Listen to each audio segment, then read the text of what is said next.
Seguimos, Álvaro, en la banda cambiaria y bueno, vamos a tomarnos un tiempito un poquito más largo para analizar lo que se viene. Estamos en veda electoral, pero vamos a analizar un poco cómo viene todo este proceso electoral y cómo la economía de la Argentina llega y por supuesto, de la provincia de Santa Fe, llega a estas PASO, a estas elecciones primarias, y hemos convocado a esta mesa de trabajo al economista, docente universitario y también coordinador del Mirador del Trabajo. De la actividad del trabajo y la economía. Exactamente, así es, MATE, y estamos hablando de Sergio Arelovich, a quien saludamos. Sergio, ¿qué tal? Álvaro Torril y a Sandra Sicaré te saludan.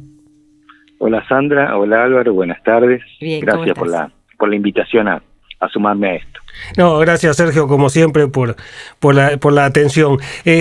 Bueno, la idea es que preguntarte sobre cómo está llegando la economía a este proceso electoral que se inicia con las PASO y termina en noviembre con las generales, ¿no? Bueno, con una doble sensación, o con una triple sensación en todo caso. Por un lado, está claro que hay una reactivación de la actividad económica con relación al pasado reciente, pero también con respecto a un periodo de mediano plazo hacia atrás, con lo cual la expectativa es que esto continúe y que esto permita mejorar un conjunto de cuestiones que están vinculadas con la vida de las familias, los ingresos, la generación de trabajo.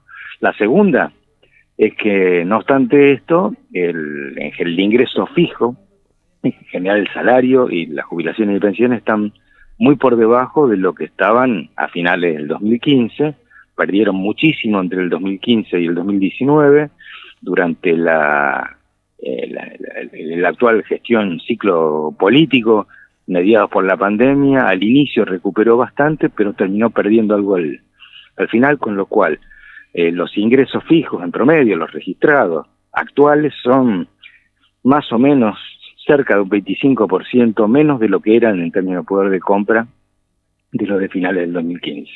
Y la tercera sensación, o la tercera cuestión que me parece hay que tener en cuenta, que esto además está en un marco en el cual el conflicto latente y de resolución inmediata, tal como se necesita, vinculado con el tema de la deuda y la renegociación con el fondo, agregan un conjunto de pizquitas de pimienta que van a tornar difícil por lo menos imaginar cómo va a ser todo esto en el corto plazo, sobre todo porque faltan muy pocos días para el vencimiento de una de las cuotas de capital del Fondo Monetario. Estamos hablando del 30 de septiembre. Uh-huh. ¿Y qué pimienta le podrían agregar? ¿Algún endurecimiento del programa económico? ¿Cómo vendría por el lado del acuerdo con el FMI? Bueno, mira, yo creo que las tensiones no son nuevas y son más o menos conocidas. Por un lado, la opinión de los organismos financieros internacionales, la opinión del gobierno de Estados Unidos respecto al rol que ocupan y que debieran ocupar esta entidad, y el enorme grado de influencia que tiene sobre las decisiones que finalmente tome el Fondo Monetario, el acompañamiento de la estrategia a largo plazo del poder económico, que en la Argentina están permanentemente alineadas al lado del fondo simplemente por reclamar cuestiones que no tienen que ver con la deuda, sino que tienen que ver con la distribución del ingreso. Y por otra parte, el compromiso en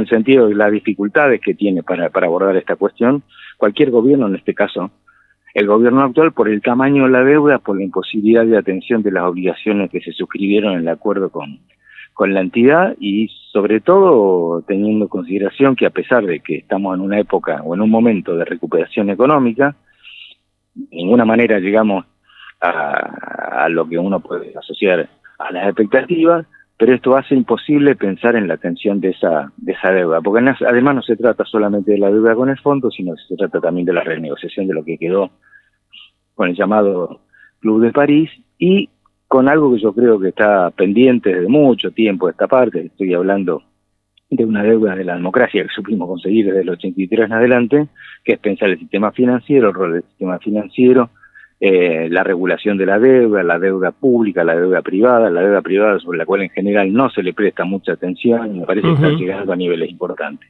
¿Y crees, Sergio, que eso se puede dar esa discusión teniendo en cuenta, también en los nuevos escenarios con los que la pandemia, la crisis global también puso en cuestión la situación de los organismos internacionales, las formas en que otorgaron los créditos y demás?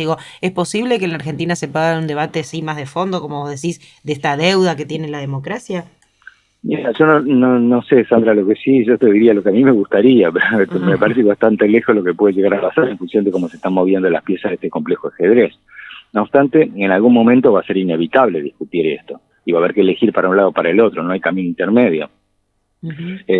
Porque la magnitud de este conjunto de obligaciones, las imposiciones que vienen de la mano de la tradición de la injerencia del Fondo Monetario Internacional, son muy fuertes, y no solamente de manos del Fondo Monetario, sino, tal como dije, la élite económica en la Argentina está alineada permanentemente con este tipo de intereses, porque ponen en agenda cuestiones que tienen que ver estrictamente con la disminución o la vulneración de derechos adquiridos. Claro, y obviamente que esto va a generar siempre tensiones.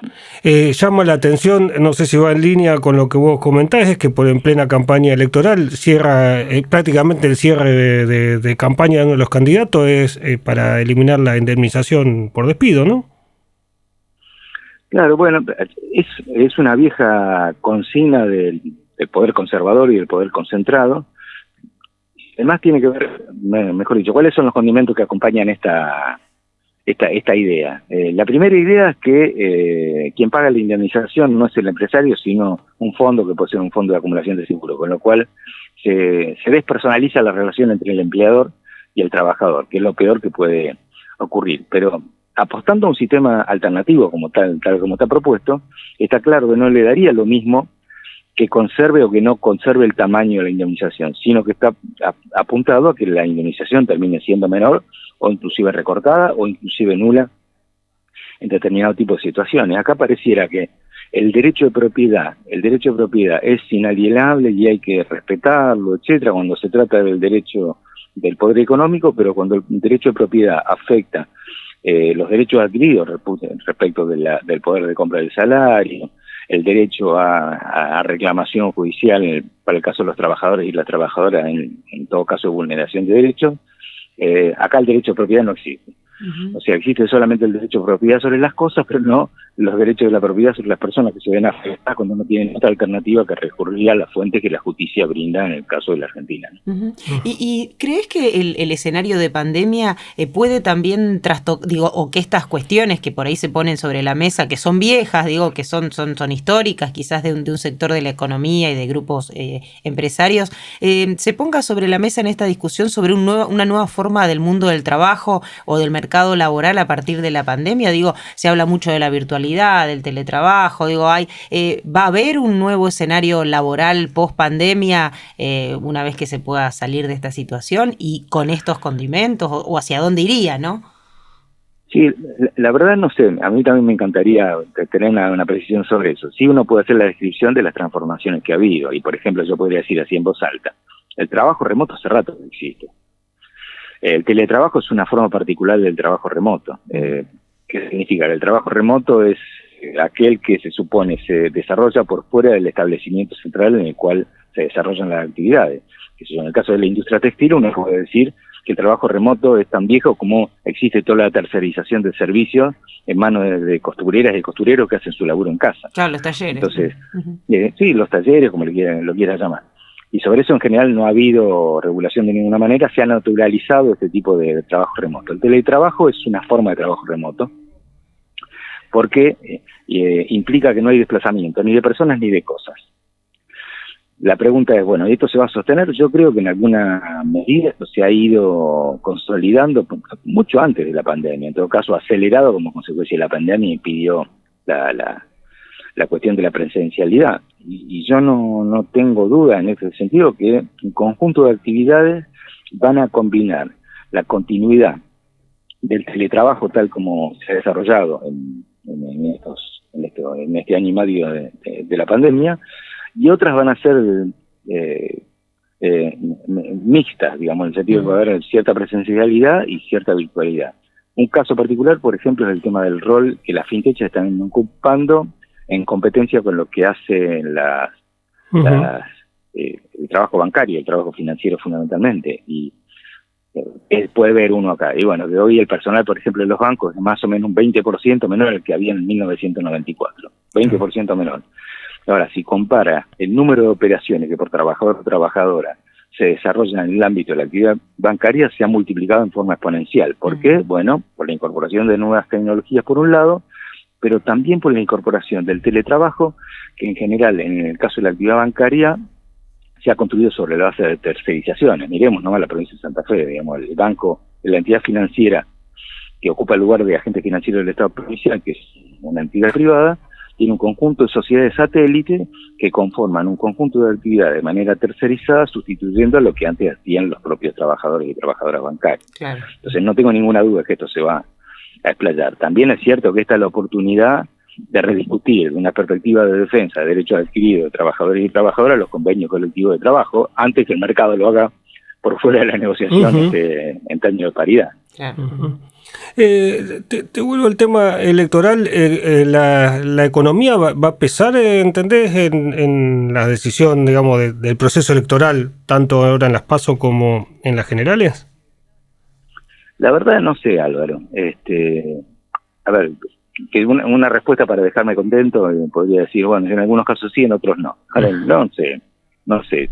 Lo que uno supone que en general hay una mirada racional u objetiva, claro, en el momento de emitir el voto, pero la verdad que en función de lo que ha representado el comportamiento del voto, sobre todo en el último tiempo, e influido esencialmente por el fuerte papel que ocupan los medios, yo no sé si es lo racional el elemento central que deriva la elección de candidato o candidata a partidos políticos. No podría decir proyectos, porque si hay algo que está ausente del debate público en las elecciones son los proyectos. Nadie sabe exactamente, más allá de lo que uno pueda acreditar con lo que hace o con lo que hizo, nadie discute proyectos, sino cosas bastante banales, ¿no? Sí, parecería que va a ser determinante en cuanto a los proyectos económicos, el tema de hacia dónde puede virar la economía, el tema de la elección, ¿no? ¿O no? Sí, yo creo que sí, porque además me parece que hay que mirar no solamente la Argentina, sino lo que pasa en el mundo. La pandemia mostró un cambio de tendencia que probablemente se consolide en el futuro, que es un lugar diferente del que ocupaba el comercio internacional. Lo podría decir en pocas palabras.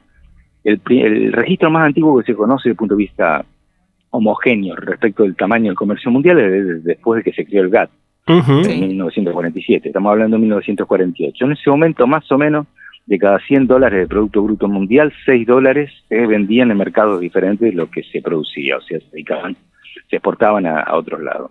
En el momento en 2018, hablemos del 2018, 2019 no, porque 2019 ya hubo un descenso, pero 2018 esto se había elevado al 25%. O sea, de cada $100 de Producto Bruto Mundial, 25 se vendían en mercados distintos de lo que se producía. Esto se explica por la fuerte transformación que ha habido en el proceso de exportación de capitales, si bien no es novedoso, porque arranca en el siglo XIX, a finales del siglo XIX, durante el siglo XX ha habido motivos para explicar esta expansión, sobre todo el caso de China, bueno, primero la implosión de la Unión Soviética y un conjunto de otras cosas. Ahora, la pregunta es, ¿y esto se va a sostener en el futuro? Yo creo que no. Creo que por el contrario, marchamos a otro tipo de regionalización, porque además el cambio climático y la protección ambiental pasan a ocupar un lugar central tal que impide, desde el punto de vista de la propia praxis, que se siga asentando el mismo modelo de expansión ineterno del comercio internacional respecto al Producto Bruto Mundial, con lo cual armar un modelo pensando que el mundo te va a comprar, siendo que el mundo está cerrándose cada vez más y el marco de la pandemia dejó un conjunto de novedades no de coyuntura, sino en forma permanente, me parece que obligan a pensar el papel del comercio exterior o la confianza que se tenía del comercio exterior como fuente principal de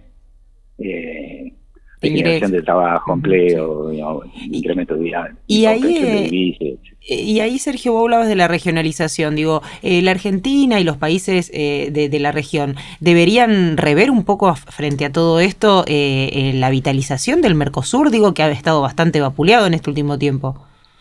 Y bueno, Sandra, a mí me encantaría, pero eso me parece que está bastante lejos en función de lo que es la coyuntura política, claro.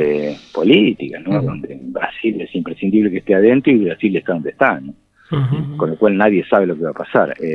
Pero sí estoy mirando con ojos bien abiertos lo que está pasando en el viejo y lejano mercado en el que ocupa China, Japón y todo el sudeste asiático, donde inclusive los intercambios ya se están dando con las propias monedas y por fuera del circuito del dólar, y en un proceso creciente de vinculación económica entre China y todos los países de la región, incluyendo fuertemente Japón. Me parece que hay que mirarlo. Nosotros estamos muy lejos y no tenemos idea de las transformaciones.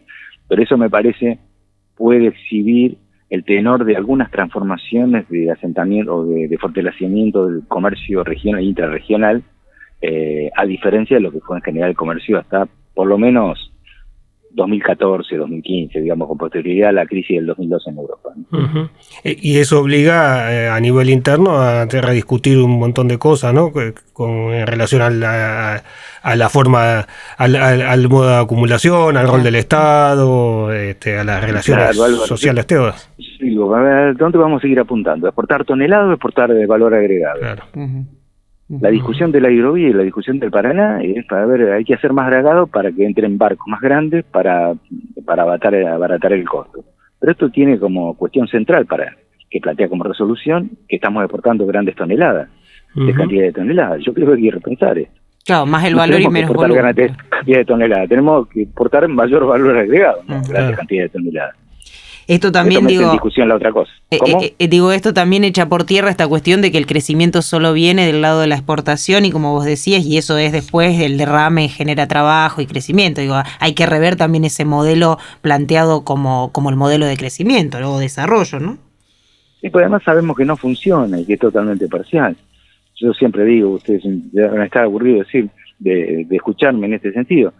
La información oficial que dice así, dice que hay más o menos unas 170.000 sociedades regularmente constituidas activas frente al impuesto al valor agregado. De estas, el 1% de estas sociedades explica más o menos el 67% de las ventas, con lo cual la concentración es muy fuerte, pero si miramos el mercado exterior, este 1% explica el 92% de las exportaciones, con lo cual el 99% de las empresas restantes viven del mercado interior, crecen a expensas del mercado interior y necesitan el mercado interior, con lo cual cuando el mercado interior sufre algún impacto por pérdida de dinamismo, por caída del poder de compra, etcétera, no pega solamente en el lugar en el que caen los ingresos, pega en forma inmediata y en forma generalizada en toda la economía. Entonces, tenemos que pensar en esta caracterización que hay de la economía argentina y no confiar en eso, bueno, que vos planteabas, porque evidentemente, si bien las exportaciones lo que proveen es una fuente de divisas importante, bueno, hay que discutir la fuente, el origen, la distribución y la administración de las divisas.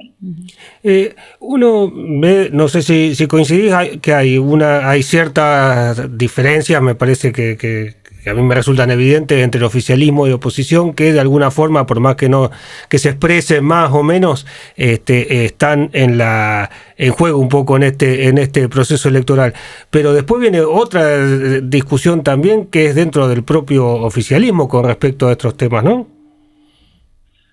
Sí, porque yo creo que hay, no creo que haya dos proyectos en pugna, creo que hay más de dos proyectos en pugna, y hay miradas que, en el principio yo creo que hay que respetar la mirada y ver de qué se trata para ver cuáles son efectivamente las diferencias, la fortaleza y la barbaridad que dicen en su nombre. Pero después también hay una cuestión que está vinculada con el tema de las temporalidades. Hay quienes piensan que hay que hacer las cosas ya, hay quienes piensan que primero hay que resolver un conjunto de cosas para después luego lanzarse a esto, a ver con qué enemigo te peleas.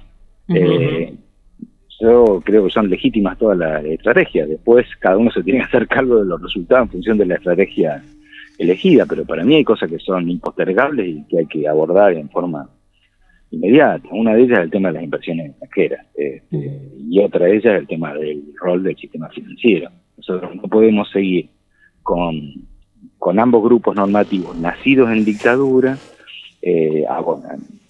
profundizados en los años 90 e inmodificados por otros signos de gobierno que ha habido en el medio. No vamos a poner los nombres porque estamos en medio de la campaña electoral, pero es insólito que no discutamos esto. La inversión extranjera directa inclusive no debiera regularse solamente respecto de la recibida, sino también de la remitida. Claro. Hay empresas locales de capital nacional o de capital extranjero que están acá que exportan capitales porque generan inversión en otro lado.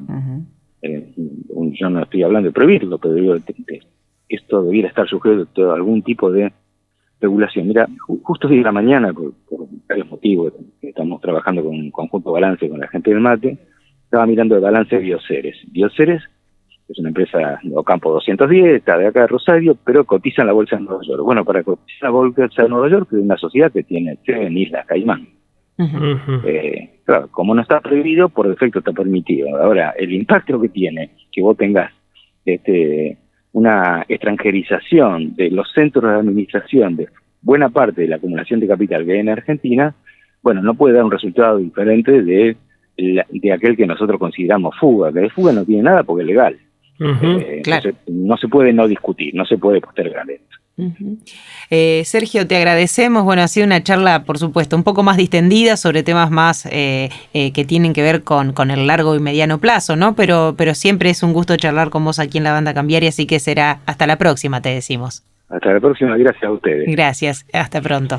Así pasaba el economista y coordinador del Mirador de la Actualidad, el Trabajo y la Economía, MATE, este centro de estudio y de conocimiento que se produce aquí en la ciudad de Rosario, el economista Sergio Orelovich.